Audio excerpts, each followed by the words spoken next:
Dessa vez ninguém falou em marolinha, mas o sacolejo chegou, segundo o IBGE. O desempenho do PIB, Produto Interno Bruto, todas as riquezas geradas pelo país, no terceiro trimestre de 2011, registrou um índice zero de crescimento se comparado ao trimestre anterior. Entretanto, se comparado ao terceiro trimestre de 2011 com o mesmo período de 2010, a apuração ainda é de um crescimento positivo de 2,1%. E o resultado é ainda melhor, tomando-se os últimos 4 trimestres com o mesmo período anterior, foi de 3,7% de crescimento positivo. No programa de hoje, nós vamos navegar nas perspectivas econômicas do Brasil em um cenário de grande incerteza, nos gargalos da infraestrutura e também no setor de agronegócios, que foi o único a apresentar um crescimento positivo de 3,2% no terceiro trimestre deste ano, com relação ao segundo trimestre desse mesmo ano. O nosso convidado do Agenda Econômica é o senador Blairo Maggi, do PR de Mato Grosso. Participa dessa entrevista o jornalista Davi Emerick. Senador, muito obrigado pela sua presença nos estúdios da TV Senado. Eu que agradeço o convite de estar aqui, de poder participar do programa Agenda Econômica e poder discutir com vocês, informar os telespectadores daquilo que nós podemos conhecer e ajudar a esclarecer alguns fatos. Senador, vamos começar com a crise, que é a grande preocupação de todo mundo, é o pano de fundo de toda a conjuntura econômica. Quer dizer, tem a crise que começou com a Grécia, tem Portugal, a Irlanda, a Espanha, que está com um desemprego acima de 20%. Também a questão da Itália, que é uma grande preocupação. Como é que o senhor vê essa crise no início, no passado, na crise de 2008, setembro de 2008? O presidente Lula chegou a falar em marolinha, tentou acalmar todo mundo, mas depois houve um grande esforço da política econômica do governo no sentido de impedir que o Brasil naufragasse junto com outros países na crise de 2008. E nessa crise agora, há preocupação com relação a isso? Bem, eu acho que o 2008 já é história, né? Está comprovado de que o presidente Lula tinha razão, não no sentido da marolinha, quer dizer, a coisa era bastante grave, mas o Brasil se posicionou de tal forma e tinha condições de fazer alguma coisa diferente do que o mercado internacional naquele momento não tinha. Então, deu certo. Nesse momento, nós também temos algumas vantagens em relação a outros países, temos algumas artimanhas ainda, se podemos chamar assim, como, por exemplo, taxas de juros, taxa de câmbio, um mercado interno bastante forte. O Brasil depende muito pouco do mercado internacional, do seu PIB, apenas em torno de 15% a 18% aproximadamente. Agora, o que pode incomodar o Brasil, e aí é um fato que em 2008 também incomodou, é a questão do fluxo de capital. Quer dizer, nós ainda, a indústria brasileira, o agronegócio brasileiro, o comércio brasileiro, ele depende de muitos recursos que vêm de bancos de fora. São os bancos estrangeiros que abastecem os bancos brasileiros que fazem a distribuição desse dinheiro, o empréstimo para tanto no setor produtivo quanto no setor de consumo. E esses bancos, talvez eles estejam mais envolvidos nessa crise de 2011 do que estavam na crise de 2008. Então, o final dessa história para o Brasil me parece que está muito ligada e muito relacionada à capacidade que os grandes bancos estrangeiros têm de passarem pela crise que estão envolvidos e o quanto eles despenderão de dinheiro para o Brasil. Por exemplo, os grandes bancos que têm títulos do país, como a Grécia, que hoje já foi, né, já quebrou, eles têm que dar um desconto hoje nos seus a receber de 50%. Quer dizer, então é dinheiro que sumiu do processo, não tem mais essa liquidez. Então esse é o grande ponto de interrogação. O que vai acontecer com o Brasil na crise? Eu diria o seguinte, um pouco afetado pelo consumo, na Europa, nos Estados Unidos, que de fato diminuiu, mas como nós não temos uma participação muito grande no mercado internacional, ela é relativamente pequena. O grande problema é se vai faltar dinheiro para nós aqui no Brasil de financiarmos as nossas atividades e o consumo e o mercado interno. Então, me parece que a crise aqui está limitada muito mais na questão de quanto é que o Brasil vai ter de dinheiro para colocar no processo produtivo e do consumo nesse momento. O senhor certamente está falando muito de banco privado, né, dos bancos privados. Agora, é possível, dentro desse cenário, dizer o Brasil depende mais dos bancos europeus, mais dos bancos americanos, porque a crise agora está centrada principalmente na Europa. Parece que os Estados Unidos está começando a sair do atoleiro, pelo menos não está num atoleiro muito grande. Os bancos europeus têm esse peso grande aqui nesse raciocínio do senhor? Tem. Os bancos europeus, que são grandes aqui no Brasil também, eles têm uma participação muito grande. Eu diria que até maior que os bancos americanos. Tá? No setor de indústria, de financiamento, os mais tradicionais são os bancos europeus e agora alguns asiáticos que trabalham aqui no Brasil. Então, me parece que esse é um assunto, como disse antes, que ele ainda tem que ser resolvido, né? A gente não sabe exatamente o quanto, por exemplo, o banco, a gente não vai dar nome de banco aqui, mas o Banco A, que é grande aqui no Brasil, que tem grandes estruturas na Europa, o quanto ele foi afetado nessa crise, né? E aí o mercado, a gente ouve todos os dias no mercado, olha, o Banco A está com problema, o Banco B está com problema. E até os empresários brasileiros que fazem mercado internacional, que atuam muito no exterior, ficam com muito medo, né, de deixar seus recursos nesses bancos e acabam trazendo mais recursos para o Brasil e o grande pior beneficiário, pior o câmbio, mas o grande beneficiário desses depósitos é o próprio Banco do Brasil, né, aqui no Brasil e no exterior também, que é um porto seguro onde os brasileiros gostam de deixar seus recursos. E falando em câmbio, como é que o senhor avalia a política do câmbio flutuante, uma vez que nós passamos um período muito longo de valorização do real, portanto que prejudicou muito as exportações do Brasil? O governo adotou também uma série de medidas meio compensatórias, né, que pode não ter compensado 100%, mas compensou um pouco em busca da competitividade. Que análise o senhor faz da política cambial? Bom, eu acho, primeiro, que quando nós tínhamos o câmbio 3,80, 3,60, eu li uma vez um artigo que dizia o seguinte, que o câmbio deveria chegar a 2,40. Aí eu, quando li aquilo, falei, isso não é possível, ninguém segura esse negócio, né? Lembro-me que conversei com os diretores da companhia, da Amage, e falaram, não, isso não é possível, né? Ninguém aguenta, quebra o Brasil inteiro. Quer dizer, passamos os 2,40, chegamos a 1,80, 1,70, a 1,67, né? A gente chegou lá e nós permanecemos. Agora, por que permanecemos? De fato, houve algumas compensações por parte do governo, algumas desonerações, mas muito mais pela capacidade empresarial do setor brasileiro, que se adaptou, né?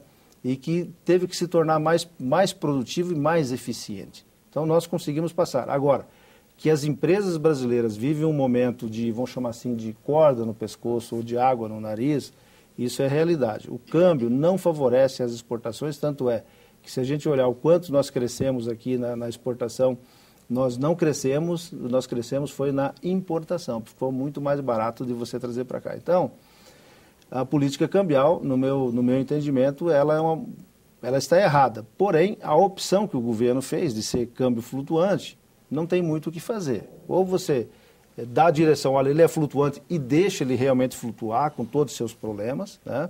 Tanto é que às vezes o dólar já chegou a bater 1,90 e o governo tentou socorrer um pouquinho, mas ficou frio na sua atividade, porque ele precisa também respeitar o mercado.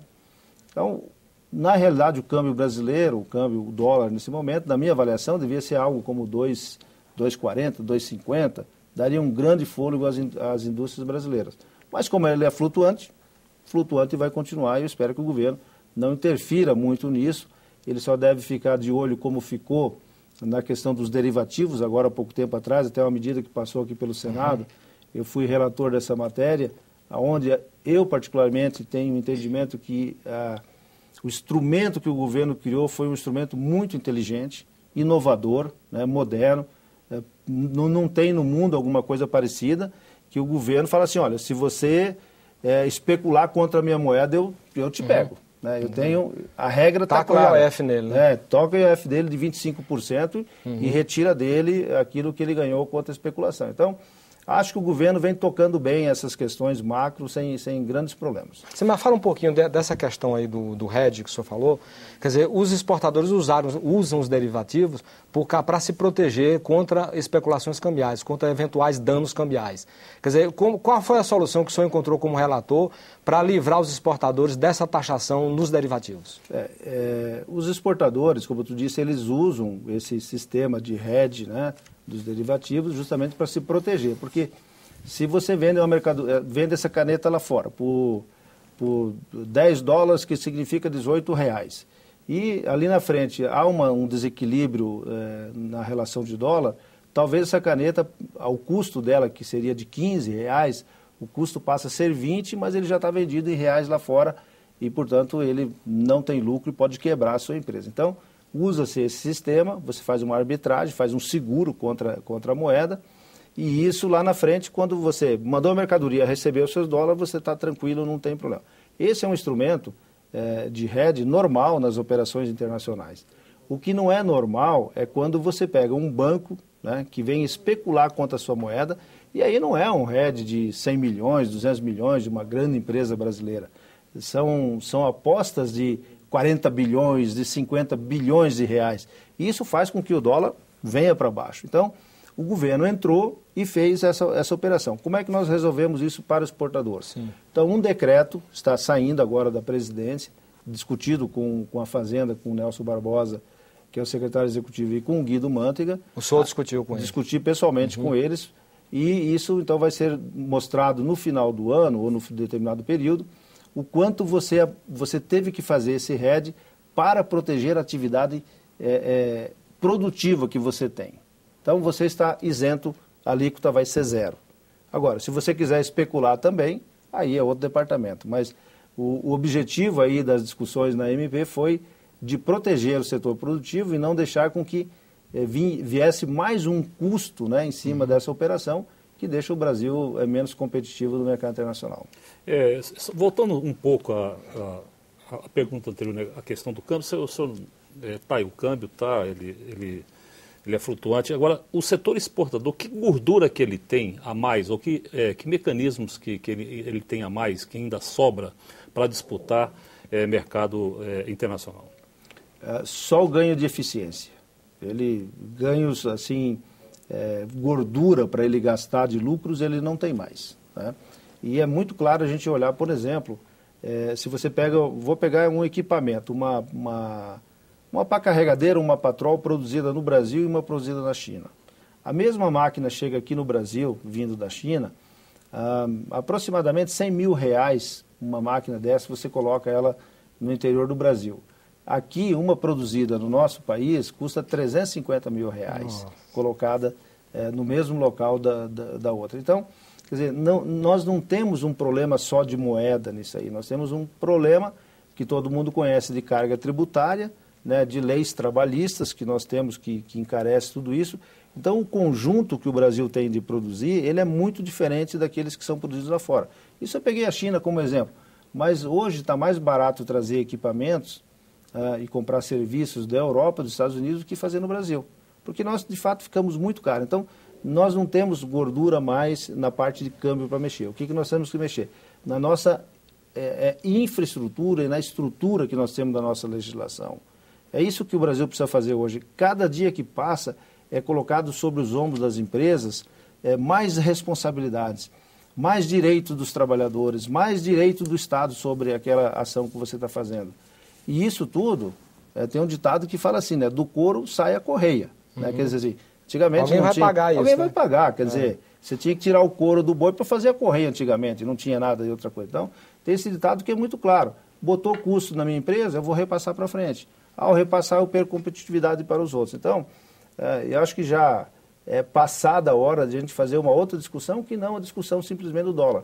Se nós trouxéssemos o dólar hoje para 2,40, 2,50, mesmo assim, a China, mesmo assim, a Europa vai vender coisas mais baratas que tem aqui dentro do Brasil. Mas o plano Brasil Maior não foi exatamente para isso, para dar essa compensação, essa gordura a mais para o exportador brasileiro? Olha, esse plano não passou de um plano até agora. Quer dizer, ele efetivamente não veio, ele não se estabeleceu.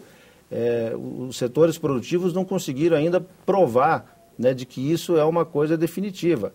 A questão da questão do INSS, que o governo disse que vai devolver e que ia cobrar 3% sobre a mão de obra de algumas empresas, alguns setores, para começar uma nova etapa, até agora não se levou isso a sério, não se estabeleceu isso no campo. Então, muitas vezes o governo sinaliza que vai fazer um projeto novo, que, olha, nós vamos caminhar nessa direção.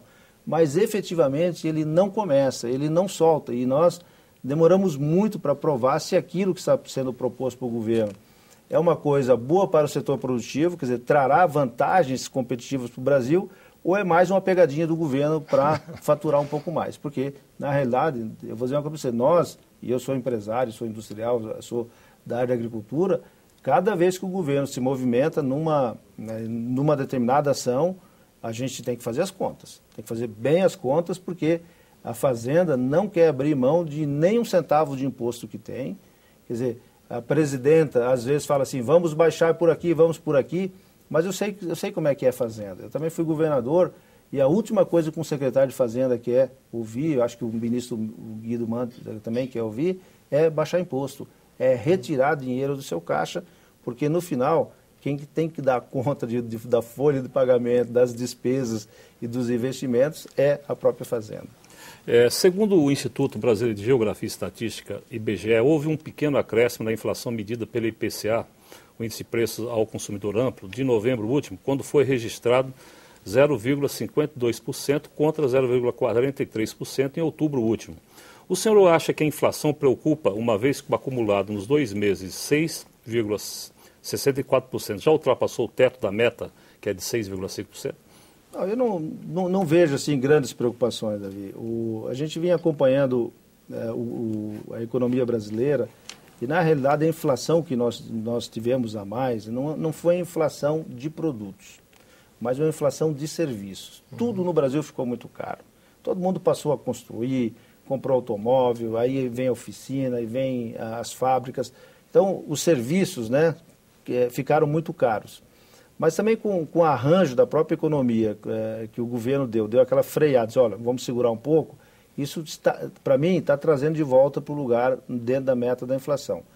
Agora, o governo tem que olhar um pouco mais à frente, né, e acho que ele fez isso nesse momento. A inflação estava subindo, mas se eu frear muito, ela cai. Mas logo veio a crise internacional de volta, né, então ele teve que desfazer aquilo que fez, voltar, botar o crédito no caminho, senão quando a gente for recuperar, já terá passado muito tempo e nós teremos caído numa recessão. Acho que o governo agiu no momento correto, não acho que a inflação seja um problema nesse momento. O que o Brasil tem que cuidar, e todos nós temos que cuidar, de responsabilidade de todo mundo, é não perder o controle, né? De ter o que nós tínhamos na década de 80, isso jamais, né? Mas esses picos para cima e para baixo não dizem respeito só do preço do chuchu ou do preço da cebola, como se dizia no passado. É um conjunto internacional, é preço do petróleo, é preço de combustíveis, etc. e tal, que muitas vezes não estão no comando, né, de quem está dirigindo a economia nesse momento. O comportamento das taxas de juros no próximo bloco. Aguarde.